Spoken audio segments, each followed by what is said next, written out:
Jemaat Tuhan yang berbahagia, selamat malam, selamat beribadah dalam ibadah keluarga pada malam hari ini. Kiranya ibadah ini berkenan di hadapan Tuhan dan menjadi berkat bagi kita semua. Pelayan firman dalam ibadah ini adalah Diakon Paul Handoko. Bapak Ibu, marilah kita berdiri untuk menghadap Tuhan dan menyembahnya dan memuliakan namanya karena kasih setianya besar atas kita. Kita angkat nyanyian Kidung Jemaat 18, bait yang pertama, Allah hadir bagi kita.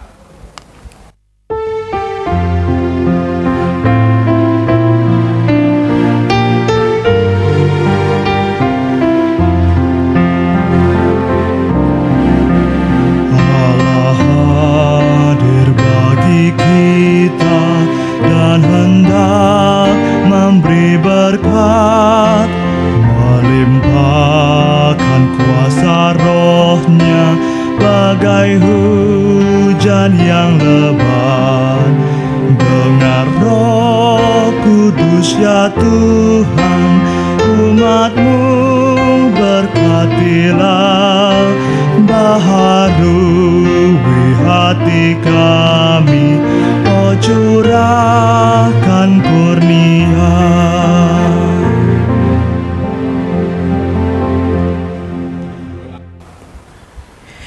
Ya Tuhan Allah, Bapa yang kami puji, sembah dan muliakan dalam Tuhan Yesus Kristus, kami bersyukur karena dari hari ke hari, dalam suka dan duka, Engkau selalu setia menjaga dan menolong kami.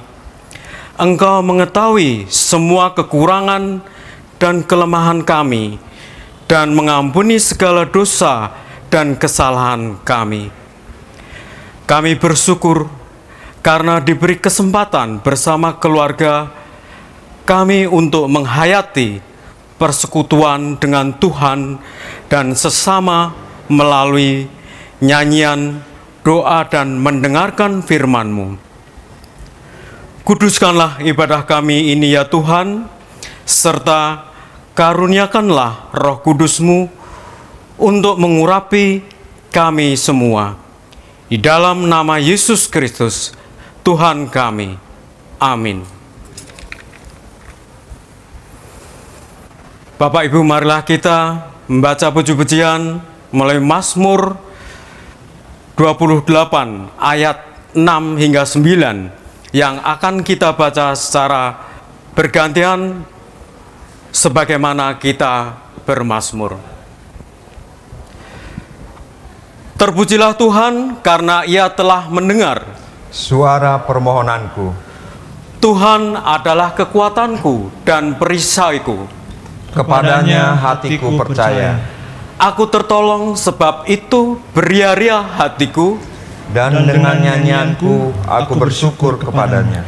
Tuhan adalah kekuatan umat-Nya dan benteng keselamatan bagi orang yang diurapinya. Selamatkanlah kiranya umat-Mu, dan berkatilah milikmu sendiri. Gembalakanlah mereka dan dukunglah mereka untuk selama-lamanya. Bapak Ibu dipersilakan duduk kembali. Marilah kita angkat pujian kembali. Kitab Bakti 63 bait yang pertama, Firman-Mu Tuhan.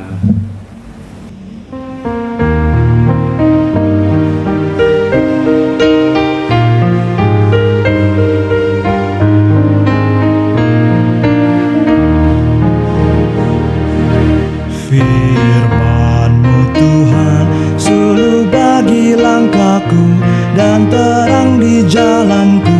Haleluya, amin. Teriakku sampai kepadamu, berikanlah aku pengertian-Mu. Permohonanku hanya padamu, bebaskanlah aku sesuai janji-Mu. Firman-Mu Tuhan, suluh bagi langkahku dan terang di jalan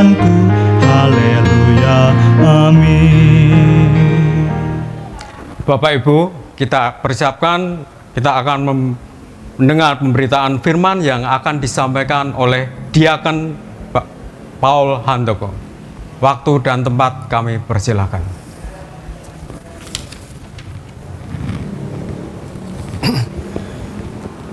Bapak, Ibu, dan saudara-saudara yang terkasih, kita akan memasuki pemberitaan firman. Bacaan Alkitab pada malam hari ini terambil dari kitab 2 Korintus pasal yang kelima, ayat yang ke-11 sampai yang ke-15. Apabila kita sudah mendapatkannya, mari kita memohon bimbingan Roh Kudus. Kita berdoa. Allah Bapa kami yang bertata dalam kerajaan sorga yang mulia, kiranya Kau buka hati, Kau buka pikiran kami, Kau buka mata dan pendengaran kami ya Tuhan, agar kami dapat mendengarkan kebenaran firman-Mu, dan kiranya Roh Kudus-Mu ya Tuhan memimpin kami pribadi lepas pribadi, agar kami dapat memahaminya seturut dengan kehendak-Mu saja. Kami juga berdoa bagi hamba-Mu yang akan menyampaikan kebenaran firman-Mu. Kiranya Kau curahkan Roh Kudus-Mu, Kau pimpin ya Tuhan, di tengah kelemahan, di tengah ketidakmampuan hamba-Mu ini. Kiranya Engkau menggunakan segala kekuatan yang Kau berikan kepada hamba-Mu ini. Kau pergunakan mulut hamba-Mu ini ya Tuhan, agar apa yang akan disampaikan hanyalah seturut dengan kehendak-Mu saja. Berfirmanlah Tuhan, karena kami anak-anak-Mu telah siap untuk mendengarkannya. Amin. Bapak Ibu, saya undang untuk berdiri. Kita akan membaca dan mendengarkan firman Tuhan yang dibacakan dari kitab 2 Korintus pasal 5 ayat 11 sampai 15 yang mengatakan, kami tahu apa artinya takut akan Tuhan, karena itu kami berusaha meyakinkan orang. Bagi Allah hati kami nyata dengan terang, dan aku harap hati kami nyata juga demikian bagi pertimbangan kamu. Dengan ini kami tidak berusaha memuji-muji diri kami sekali lagi kepada kamu, tetapi kami mau memberi kesempatan kepada kamu untuk membegahkan kami, supaya kamu dapat menghadapi orang-orang yang bermegah karena hal-hal lahiriah dan bukan batinia. Sebab jika kami tidak menguasai diri, hal itu adalah dalam pelayanan Allah, dan jika kami menguasai diri, hal itu adalah untuk kepentingan kamu. Sebab kasih Kristus yang menguasai kami, karena kami telah mengerti bahwa jika satu orang sudah mati untuk semua orang, maka mereka semua sudah mati. Dan Kristus telah mati untuk semua orang, supaya mereka yang hidup tidak lagi hidup untuk dirinya sendiri, tetapi untuk Dia yang telah mati dan telah dibangkitkan untuk mereka. Demikianlah pembacaan Alkitab. Berbahagialah semua orang yang mendengar firman Tuhan dan melakukannya. Terpujilah Yesus Kristus. Haleluya.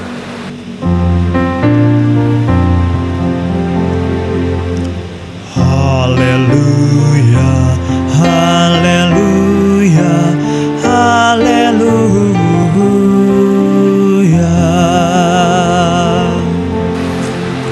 Bapak, Ibu, dan saudara-saudara sekalian, dipersilakan duduk kembali.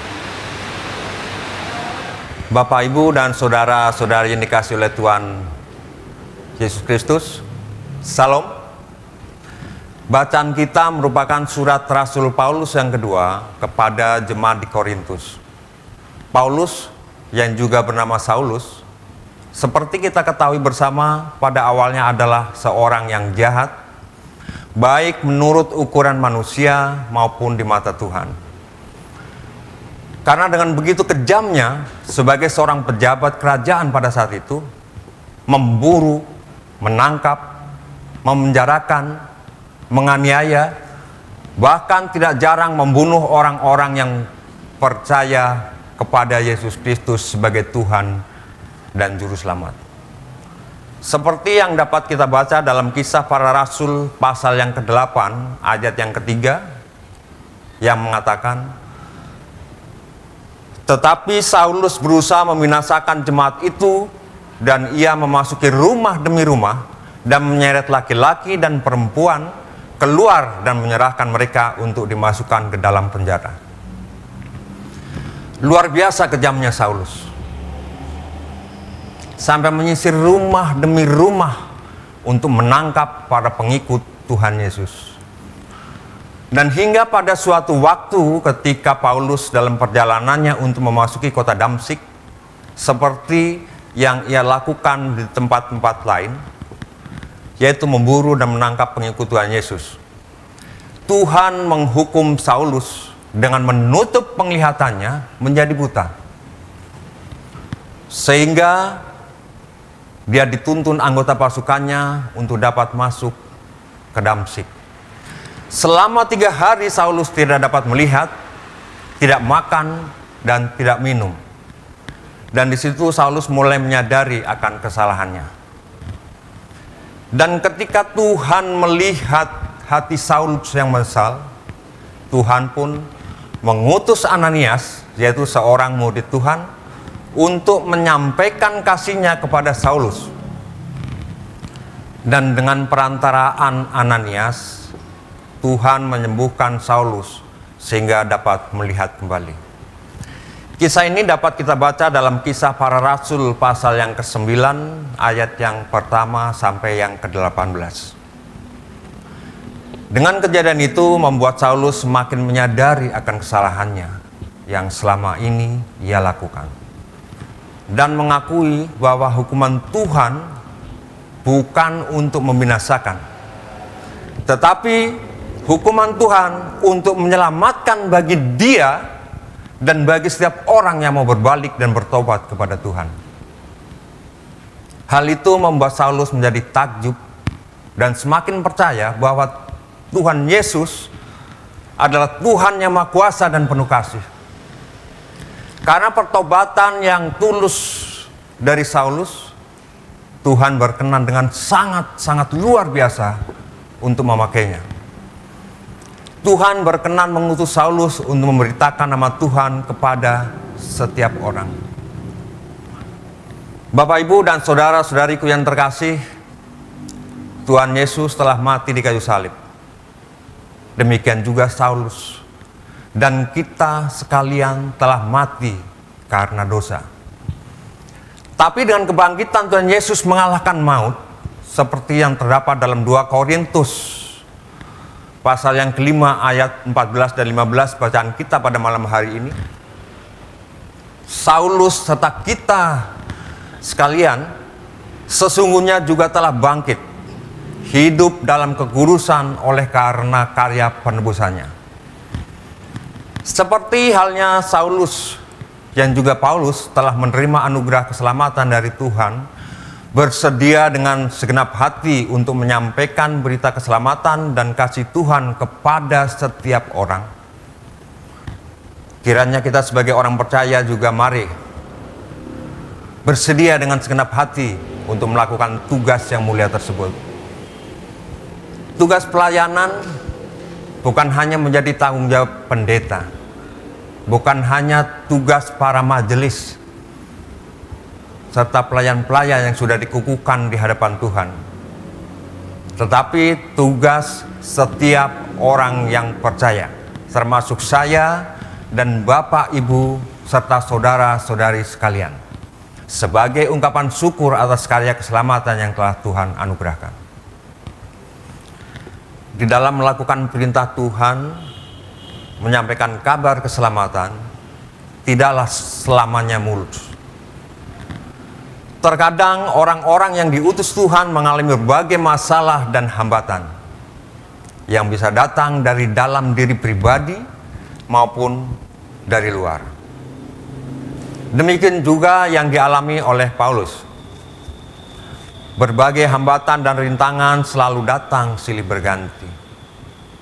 Paulus membangun jemaat di beberapa kota. Tapi walau tidak setiap saat berada bersama jemaat di suatu tempat atau suatu kota, Paulus tetap memperhatikan keadaan mereka. Seperti halnya ketika Paulus tidak berada bersama jemaat di Korintus, tetapi pada saat itu Paulus mendengar bahwa ada upaya-upaya dari guru-guru palsu untuk menghancurkan iman percaya jemaat di sana. Paulus mengirim surat agar dapat dipahami dan dapat menjadi kekuatan bagi iman percaya jemaat di Korintus tersebut. Bapak, Ibu, dan saudara-saudari yang terkasih, terkadang kita tidak mampu, terkadang kita merasa tidak mampu, merasa lemah, terkadang kita juga merasa tidak layak untuk melayani Tuhan karena kehidupan kita yang tidak mengikuti kehendak Tuhan. Terkadang perasaan bersalah dan berdosa menjadi batu sandungan secara pribadi di dalam menerima tugas panggilan Tuhan tersebut.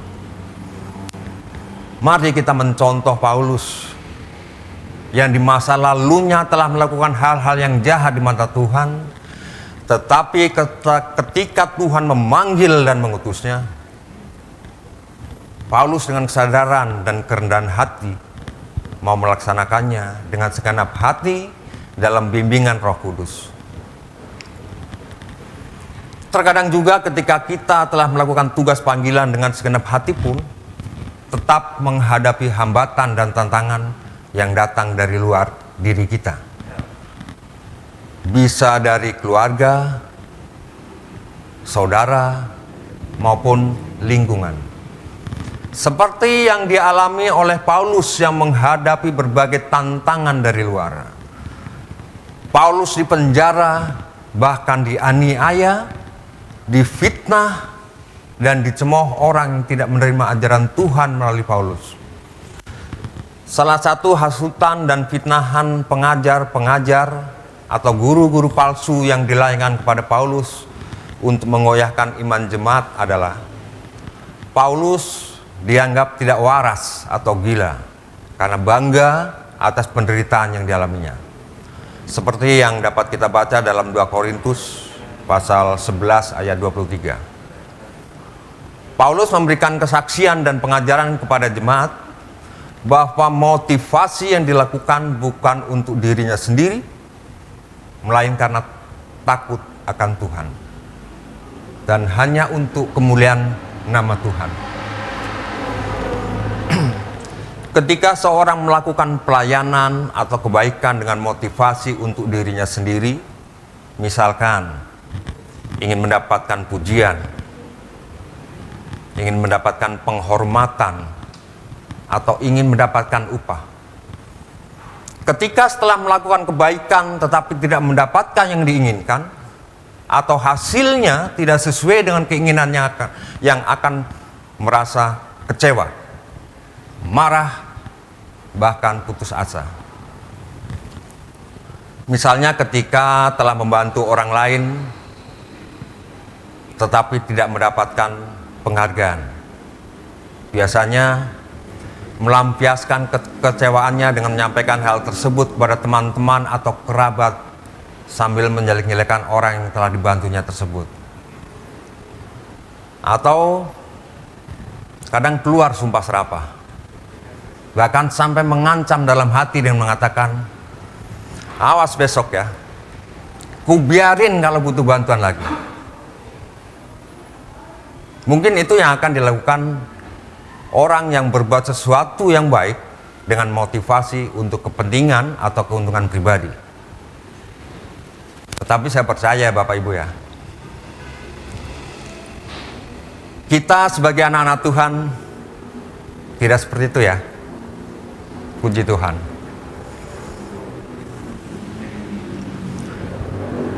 Tetapi ketika motivasinya karena takut akan Tuhan dan hanya untuk kemuliaan nama Tuhan, setelah melakukan hal-hal yang diperintahkan Tuhan dengan segenap hati dalam bimbingan Roh Kudus, tetapi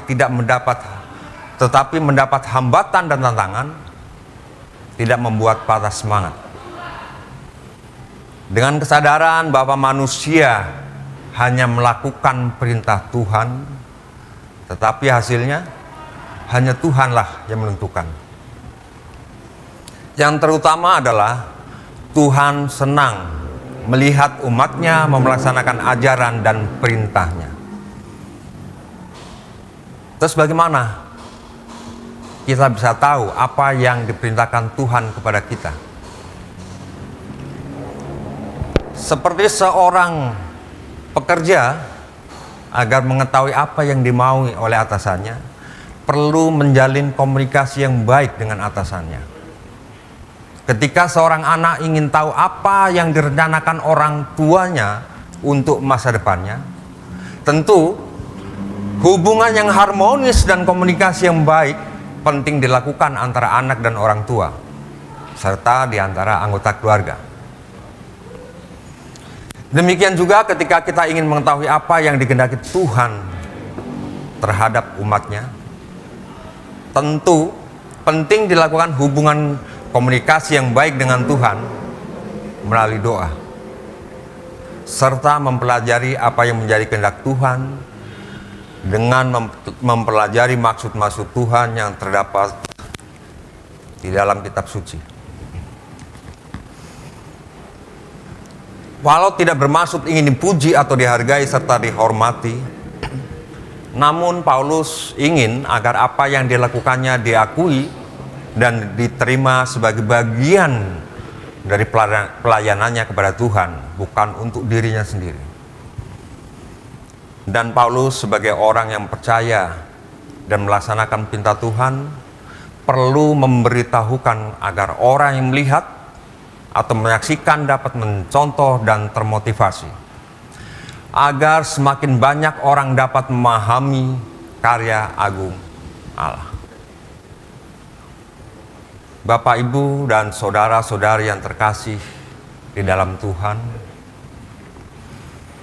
dengan karya keselamatan yang dianugerahkan kepada kita dengan kematiannya di kayu salib, sesungguhnya seperti nyanyian yang sering kita dengar atau bahkan kita lantunkan, yaitu hidupku bukannya aku lagi, tapi Yesus dalamku.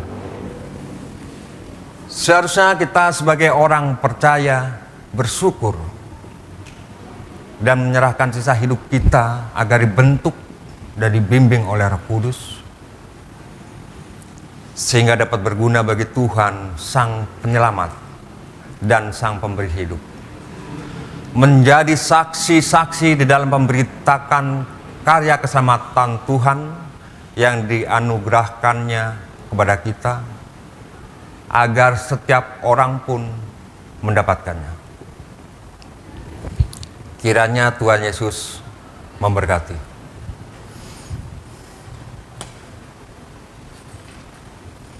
Kita masuk dalam saat teduh sejenak.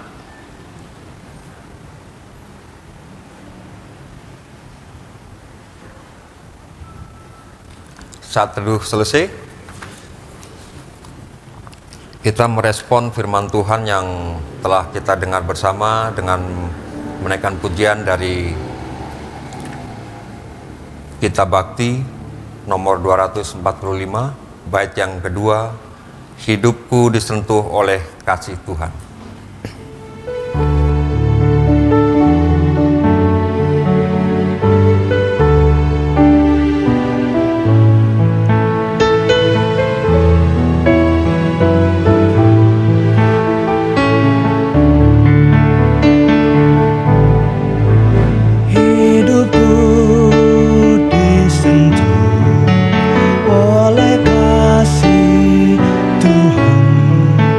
Bagiku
Bapak Ibu yang dikasih oleh Tuhan kita Yesus Kristus, kita masuk ke dalam doa syafaat.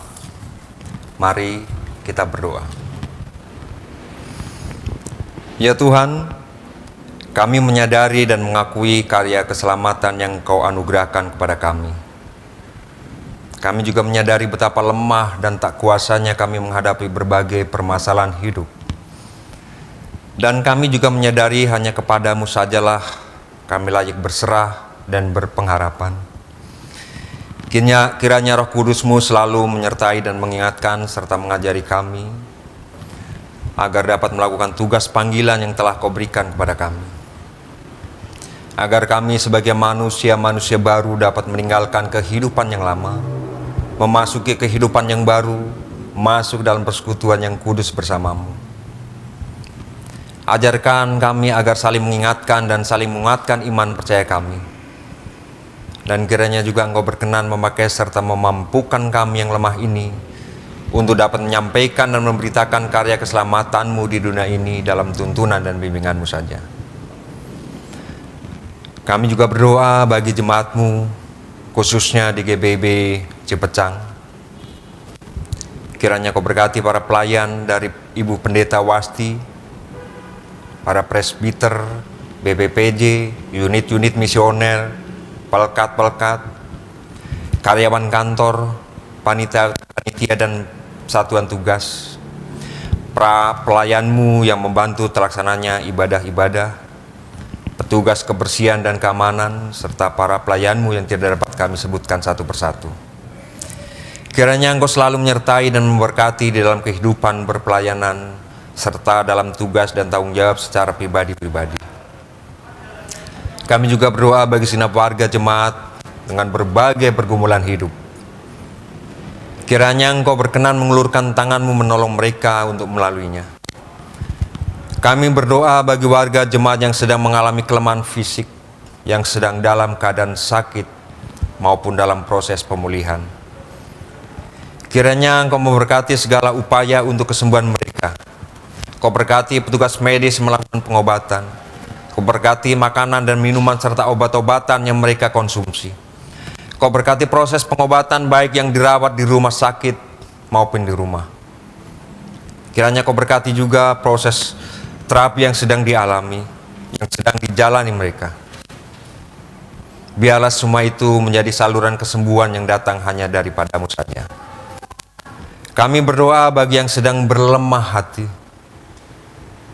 Kiranya hanya Engkau sajalah yang berkuasa untuk menguatkan mereka, menguatkan iman percaya mereka.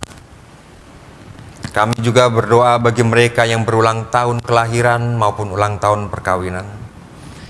Kiranya sukacita dan syukur yang mereka persembahkan, kiranya juga berkenan di hadirat-Mu. Kami juga berdoa bagi bangsa dan negara kami. Berkatilah para pemimpin dari yang tertinggi presiden dan wakil presiden beserta jajarannya, kepala daerah beserta jajarannya, sampai pimpinan setempat yaitu RT RW. Kiranya Tuhan berkati mereka di dalam melaksanakan tugas dan tanggung jawabnya, sehingga apa yang menjadi program, kebijakan dan keputusan yang diambil dapat bermanfaat bagi banyak orang. Ya Tuhan, kami serahkan segala kehidupan kami pribadi lepas pribadi di dalam menjalani serta mengisi kehidupan ini, agar berkenan di hadirat-Mu serta selalu bersyukur dalam segala hal. Inilah doa dan ucapan syukur kami yang tidak sempurna ini ya Tuhan, yang kami naikkan hanya di dalam nama Tuhan Yesus yang telah mengajarkan kami berdoa Bapa kami bersama-sama. Bapa kami yang di sorga, dikuduskanlah nama-Mu, datanglah kerajaan-Mu.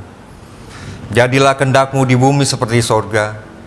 Berikanlah kami pada hari ini makanan kami secukupnya, dan ampunilah kami akan kesalahan kami, seperti kami juga mengampuni orang yang bersalah kepada kami. Dan janganlah membawa kami ke dalam percobaan, tetapi lepaskanlah kami daripada yang jahat.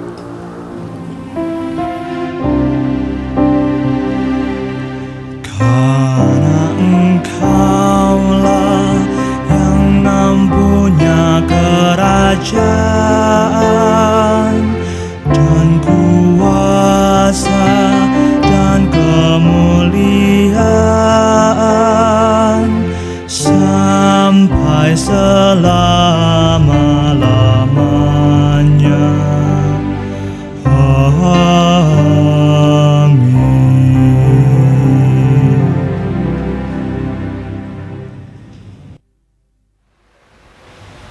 Marilah kita mengucap syukur kepada Tuhan dengan memberi persembahan kepadanya.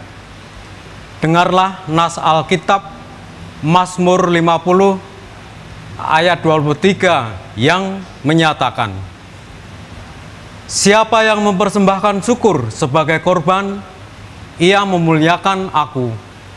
Siapa yang jujur jalannya, keselamatan yang dari Allah akan kuperlihatkan kepadanya.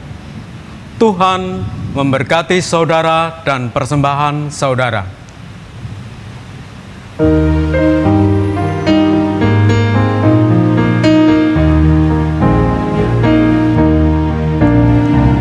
Dunia ini untuk kemuliaan Tuhan.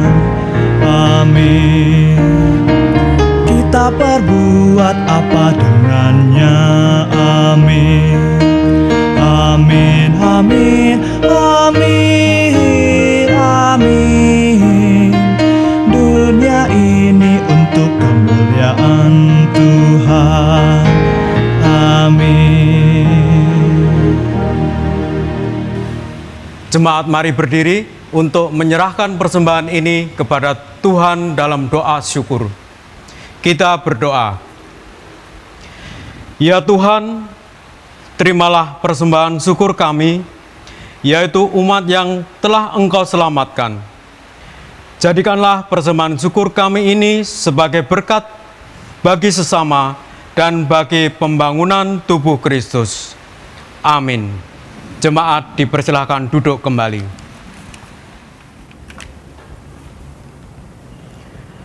Warta jemaat yang kami bacakan, yang akan kami bacakan.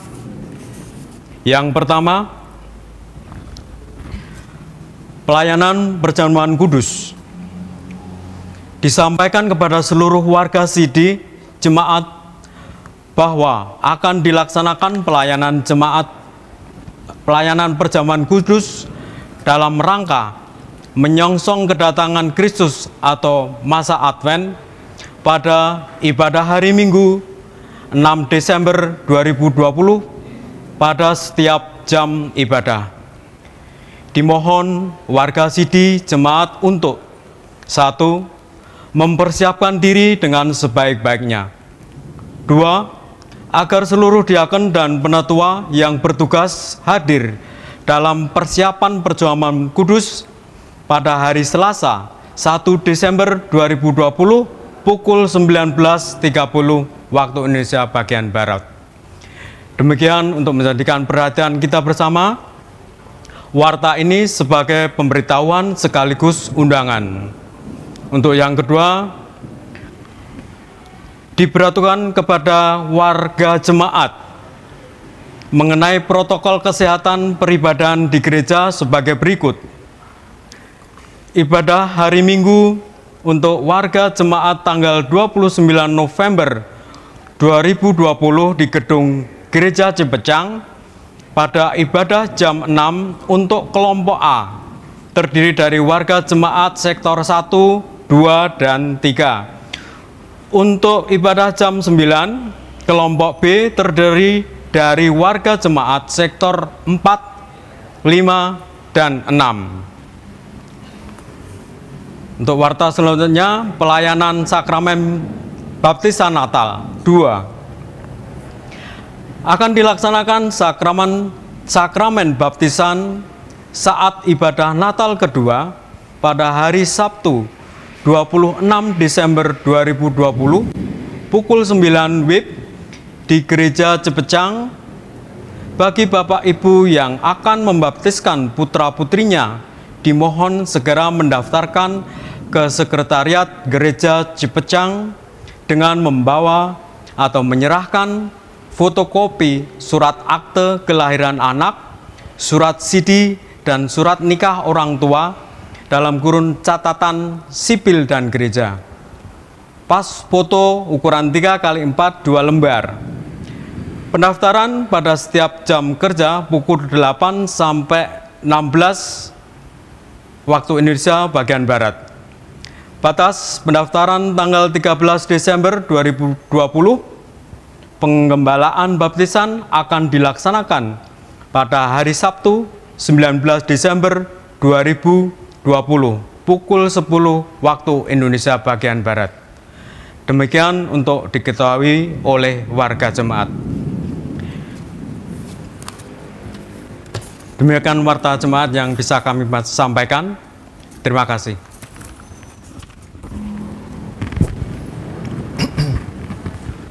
Bapak, Ibu, dan saudara-saudara yang terkasih, kita akan mengakhiri ibadah pada malam hari ini untuk kembali ke dalam kehidupan kita sehari-hari. Saya jemput Bapak Ibu untuk berdiri. Pergilah dalam damai sejahtera Tuhan dan lakukanlah firman Tuhan yang telah kamu dengar. Kita mengakhiri ibadah pada malam hari ini dengan menaikkan pujian dari kitab Bakti 114 bait yang pertama, di setiap janjiku.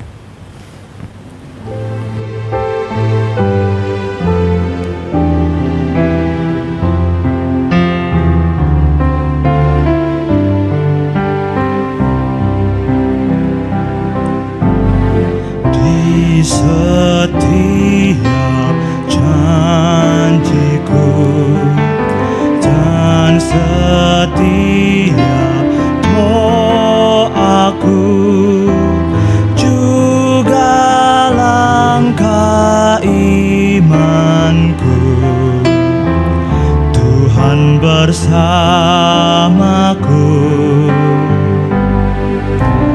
Tiap gunungku tempuh, harapanku pun teguh.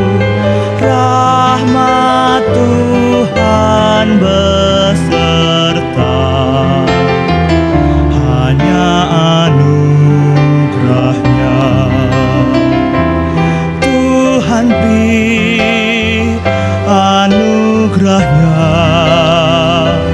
Tuhan beri kuasanya. Kristuslah di dalamku, aku menang bersamanya. Bapak, Ibu, dan saudara-saudara yang terkasih dalam Tuhan kita Yesus Kristus, kita akan kembali ke dalam kehidupan kita masing-masing. Angkatlah hati dan arahkanlah pikiranmu kepada Tuhan, serta terimalah berkat-Nya. Kasih karunia Tuhan Yesus Kristus, kasih Allah Bapa, dan persekutuan Roh Kudus menyertai kita sekalian saat ini sampai selama-lamanya.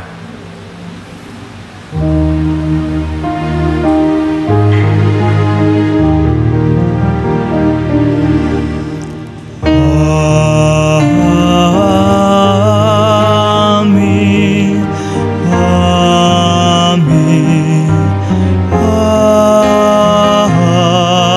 amin.